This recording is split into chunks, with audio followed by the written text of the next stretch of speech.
महात्मा गांधी ने क्या किया, उन्होंने उस कानून को फाड़ दिया, तो मैं गांधी की तरह इस कानून को फाड़ता हूं। जब भी ज़मीर और ज़र्फ का सौदा हो दोस्तों, जब भी ज़मीर और ज़र्फ का सौदा हो दोस्तों, कायम रहो हुसैन के इनकार। That's all. Very good point. Shri Asaduddin Owaisi.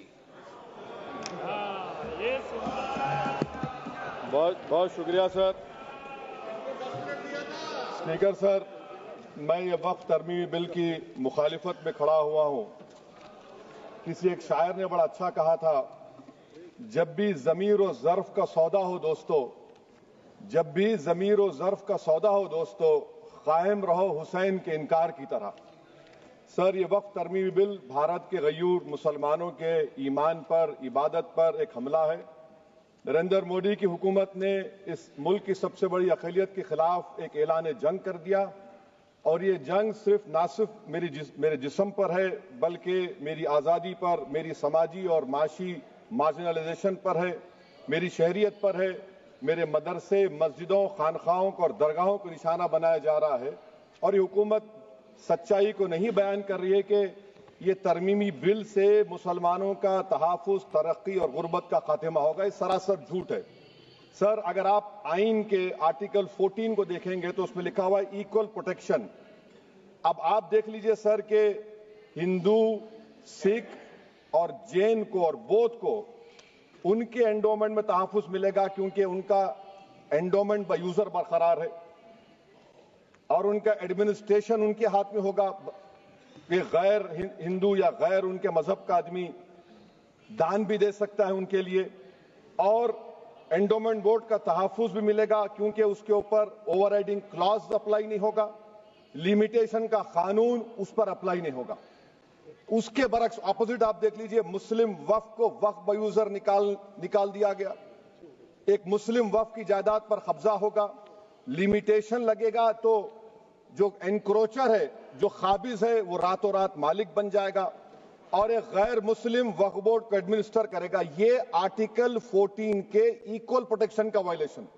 अब आर्टिकल 14 में सर इक्वालिटी बिफोर लॉ भी है, और उसका कैसा वायलेशन हो रहा है कि कोई आर्बिट्ररी स्टेप नहीं ले सकता, और कोई भी ऑफिशियल किसी भी तरीके से गलत आर्बिट्ररी फैसला नहीं लेगा। यहां पर आप एक डेजिग्नेटेड ऑफिसर को रखकर वो फैसला लेगा कि ये जायदाद वक्फ की है, गवर्नमेंट की है। क्या ये प्रिंसिपल्स ऑफ नेचुरलिटी के खिलाफ नहीं है, जिसका तकर्रुर एग्जीक्यूटिव करती है? ये हमारे theory of separation of powers, Bharat के आइन का बेसिक स्ट्रक्चर का हिस्सा है। क्या इसका वायलेशन नहीं है? सर, आर्टिकल 25 का वायलेशन कैसे है कि आप मुसलमानों से वक्फ बाय यूजर छीन रहे हैं और फिर आप कर्ब कर रहे हैं वक्फ वाल औलाद को, मगर वहीं पर दूसरे धर्म के मानने वालों को उनके मजहब पर चलने की पूरी इजाजत है। लफ्ज जो आर्टिकल 25 में इस्तेमाल हुआ सर, वो इक्वली एंटाइटल्ड, यहां पर मुसलमानों के इक्वल एंटाइटल्ड नहीं हो रहा। अभी हम गृह मंत्री का, वजीर दाखिला का यहां पर उनका हमने तकरीर सुनी, यहां पर वो ये कहते हैं, वजीर दाखिला, शायद वो कटमुल्ला की जबान ना कह दें, वजीर दाखिला कहने पर वजीर दाखिला ने अपने बयान में कहा कि बोर्ड और काउंसिल जो होगा वो माने वक्फ इस्लाम से अलग है। सर, अगर ये बात सच है आपकी, तो फिर आपको एक कानून बनाने की जरूरत ही नहीं है, आप एक नॉन स्टैट्यूटरी बॉडी बना दीजिए।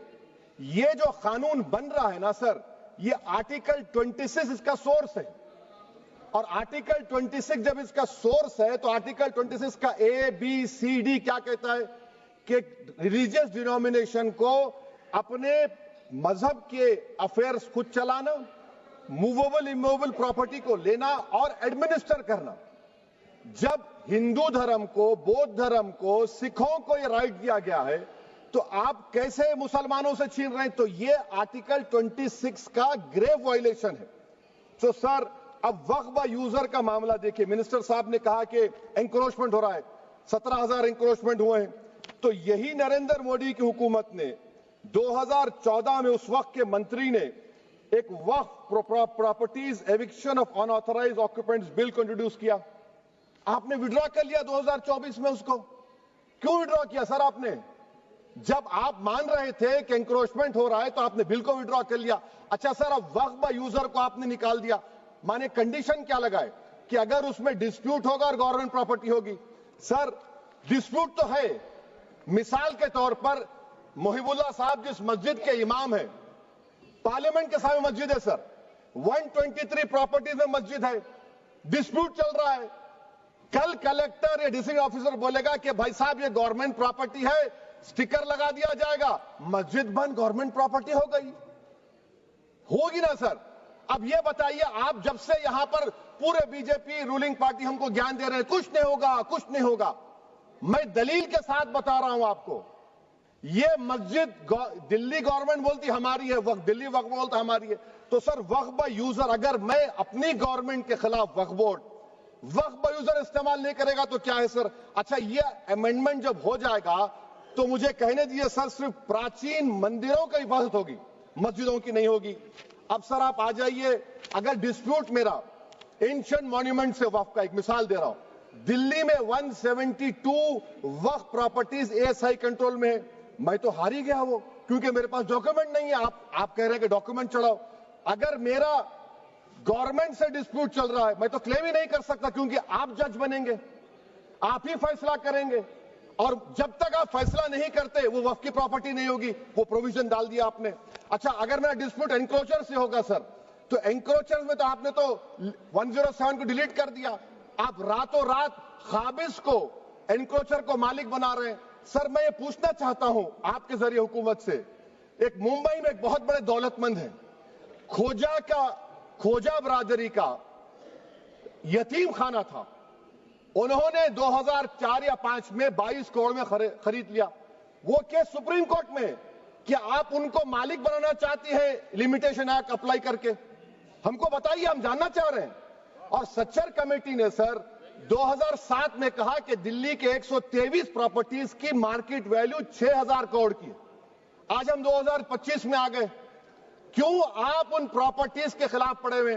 1976 में उस वक्त के वजीर आजम इंदिरा गांधी लेटर लिखा, इसको आप दे दीजिए, मगर आप उसको मानने को तैयार नहीं है। तो सर और एक जो झूठ फैलाया जा रहा है, management, empowerment, efficient development. Sir this bill takes any management from the hands of Muslims, disempowers the waqf in comparison to any other stakeholder, takes away the efficiency of administration and hampers development. Waqf disempowerment in the name of efficiency, inefficiency is being created. The progress of development from pre-independence till today is sought to be destroyed. Sir अभी हमारे home minister साहब ने फजल पुकाया case का जिक्र किया। Sir मैं आपसे गुजारिश करूंगा कि होम मिनिस्टर जरा अच्छे लोगों को रखकर इंफॉर्मेशन ले, फजल पुकाया का ऑबिटर क्या है? इट इज ऑबिटर, वो रेशो डेसेंडेंटाई नहीं है जो आपने कहा है। अच्छा सर शेड्यूल ट्राइब के बारे में कहा, क्या शेड्यूल ट्राइब में मुसलमान नहीं होते? शेड्यूल कास्ट में नहीं होता मुसलमान, शेड्यूल ट्राइब में मुसलमान होता तो क्या आर्टिकल 25 मेरा चला गया, आर्टिकल 26 चला गया, आर्टिकल 14 चला गया, 15 चला गया, 29 चला गया? लक्षद्वीप का एक मुसलमान एमपी है, क्या उसको राइट नहीं है क्योंकि ट्राइबल है? क्या कह रहे हैं आप? इस ऐवान को क्यों गुमराह कर रहे हैं आप शेड्यूल ट्राइब के नाम पर? सर और एक चीज जो आपको बता रहा हूं सर, अब आप जब आर्टिकल 26 से मेरा सोर्स है, तो आप सेंट्रल वक्फ काउंसिल में 22 में से 10-11 आप नॉन मुस्लिम को बना सकते हैं, रिलीजन न्यूट्रल आपने कह दिया, और आप बनाएंगे, क्यों बनाएंगे आप? स्टेट वक्फ बोर्ड में 7 नॉन मुस्लिम होंगे और 4 मुसलमान, क्यों होंगे? क्योंकि आप लॉ में 95 में डायरेक्ट मैनेजमेंट में ले सकते हैं 5 साल के लिए। आप वक्फ बाय यूजर को आप कलेक्टर डिस्ट्रिक्ट ऑफिसर बोलेगा ये वक्फ की प्रॉपर्टी नहीं है, तो वो वक्फ बोर्ड खामोश बैठ जाएगा, कुछ एक्शन ही नहीं लगा क्योंकि वो आपके प्यादे हैं। अच्छा जब आप नॉमिनेट करेंगे सर मैं मोदी गवर्नमेंट के खिलाफ नो कॉन्फिडेंस ला सकता हूं, मगर वक्फ बोर्ड का चेयरमैन जो नॉमिनेट होगा उसके खिलाफ नो कॉन्फिडेंस नहीं ला सकते, हम बिल्कुल नहीं ला सकते। क्या मजाक है बताइए आप? ये डेमोक्रेसी है। नॉमिनेट भी स्टेट गवर्नमेंट करेगी, वो अगर डिक्टेटर बन जाएगा जैसा आज भारत में हो रहा है तो वो भी नहीं हटेगा। कम से कम यहां पर तो इलेक्शन है, वहां पर तो आप 5 साल झेलते रहो उसको। अच्छा सर अब ये जो क्लॉज 11 और क्लॉज 9 आप 16AA से देखिए, where the qualification of the members of the board has been limited only to 3 categories contained in 14(1)(c). Intention is very clear that the majority is to be packed with non-Muslims. So who will defend my interests, sir? if I cannot depend on the state Waqf board, central Waqf council, which are going to comprise non-Muslims, this in itself is a clear violation of Article 26, 14 and 15, sir. अच्छा sir, CO पहले 95 act में था कि word मुस्लिम, आपने गायब कर दिया उसको। अरे आखिर क्यों इतनी नफरत है आपके लफ्ज मुसलमान से? अच्छा फिर क्या कह रहे हैं आप कि ये भी आर्टिकल 26 का वायलेशन है। सब जितने हिंदू धर्म के प्रॉपर्टीज हैं, सिख धर्म के हैं, बौद्ध के हैं और आपके जैन के, वहां पर उन्हीं के मजहब का ऑफिसर होगा। और कहां पर नहीं होगा? वक्फ बोर्ड में। Waqf board is a pure religious institution, इसको समझने की जरूरत है। तो आप ये कर दे रहे हैं सर। अच्छा सर, आप देखिए, अब आप आ जाइए ये ट्राइब्यूनल पर। मुझे समझ में नहीं आया सर कि हमारे होम मिनिस्टर वजीर दाखिला ने क्या कह दिया कि 2013 में 2013 का जो कानून है वो नहीं बनता तो हम नहीं लेके आते। मैं बड़े अदब के साथ उनसे पूछना चाह रहा हूं कि क्या उस वक्त राजनाथ सिंह साहब, अडवाणी साहब, हमारी लेट सुषमा स्वराज, ये बड़े बड़े नेता यहां बैठे थे? आपने यूनानिमस उस कानून को पास करवा दिया। कीर्ति आजाद थे उस वक्त, अब यहां बैठे हैं वो टीएमसी में। तो क्या आप गलत थे या वो गलत थे? हमको बता दीजिए, आप बता दीजिए। क्योंकि अगर अडवाणी आपके लिए बहुत बड़ा नेता है, मेरे लिए नहीं हो सकते, आपके लिए आपने पद्मश्री दिया उनको।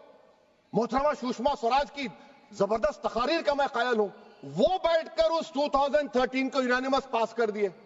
मुझे कंफ्यूजन है कि क्या अमित शाह, नरेंद्र मोदी बड़े हैं या अडवाणी बड़े हैं? आपके लिए आप तय कर लीजिए। अच्छा सर, आपके tribunal sir, railway Clements tribunal, NGT tribunal, income tax, वैसे 14-15 ट्राइब्यूनल, हिंदू एंडोमेंट का ट्राइब्यूनल, सबका अपील नहीं होती, रिव्यू होता है। गृह मंत्री सरकार कह रही है कि नहीं, रोक दिए, रोक लगा। कैसे रोक लगाते हैं? रिव्यू और अपील में तो फर्क होता है ना सर।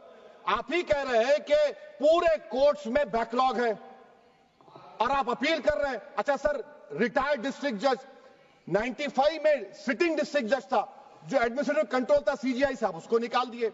अच्छा सर, अब आप अभी हमारे मंत्री साहब ने कहा trust, sir Shri Sai Baba trust 2004, वो ये कहता है जो ऑफिसर उसमें काम करता है उसको साई बाबा का डिवोटी होने चाहिए और उसको डिक्लेरेशन लिख के देना पड़ेगा।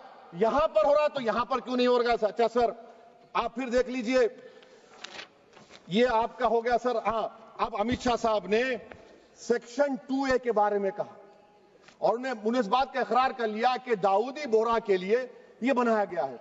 मगर मैं आपके जरिए से गवर्नमेंट से पूछना चाह रहा हूं, आपने तो उस प्रोवाइजो में दाऊदी बोहरा का नाम ही नहीं लिखा, आपने उनको भी थैंक यू कर दिया, उनका नाम क्यों नहीं लिखा आपने? और सर, और गवर्नमेंट क्या कर रही है?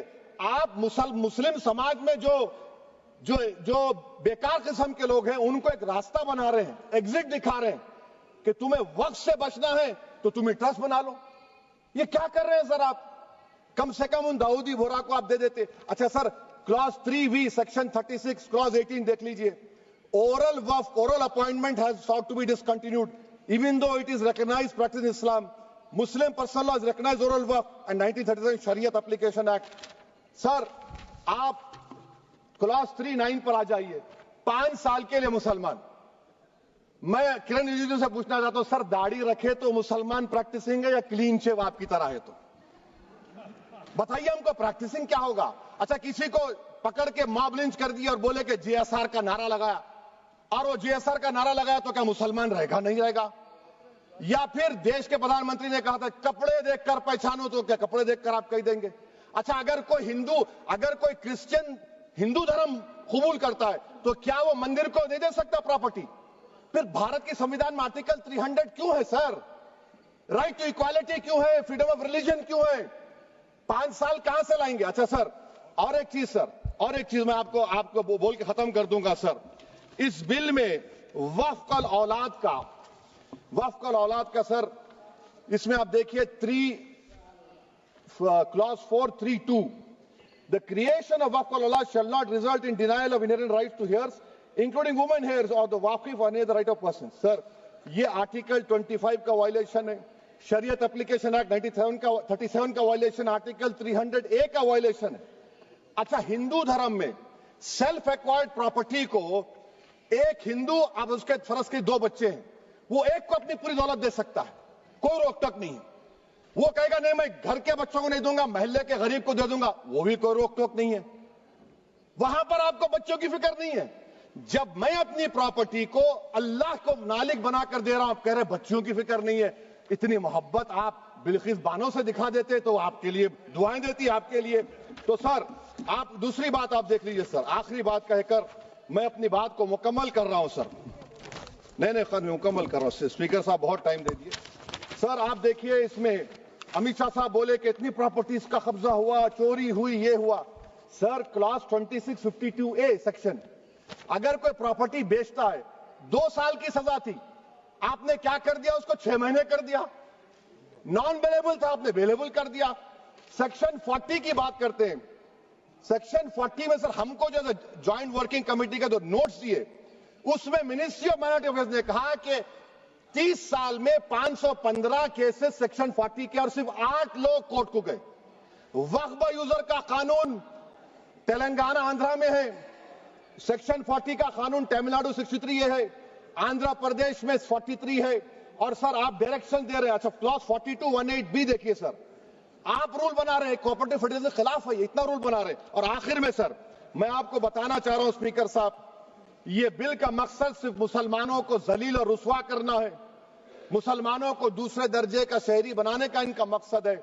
सर अगर आप हिस्ट्री को पढ़ेंगे तो महात्मा गांधी उस वक्त के व्हाइट अफ्रीका में सफेद फार्म अफ्रीका के कानून को महात्मा गांधी ने कहा था कि ये मेरा कॉन्शियंस इसको मानता नहीं है, मैं इस कानून को कबूल नहीं करता हूं। तो महात्मा गांधी ने क्या किया, उन्होंने उस कानून को फाड़ दिया। तो मैं गांधी की तरह इस कानून को फाड़ता हूं। ये अनकॉन्स्टिट्यूशनल है सर। इस देश में झगड़े पैदा करने का काम बीजेपी करना चाहती है मस्जिद और मंदिर के नाम पर, इसीलिए मैं इसका कंडेम करता हूं। और मैं आपसे गुजारिश करता हूं कि मैंने अपने 10 अमेंडमेंट दी हैं, आप इसको कबूल करिए सर, मुझे बोलने का मौका दीजिए और उस पर डिवीजन का मैं डिमांड भी करूंगा। Thank you sir. राजनीतिक गलियारों से खेल के मैदानों तक आपको दिखाएंगे निष्पक्ष खबरें। जन एक्सप्रेस, सच दिखाने की जिद।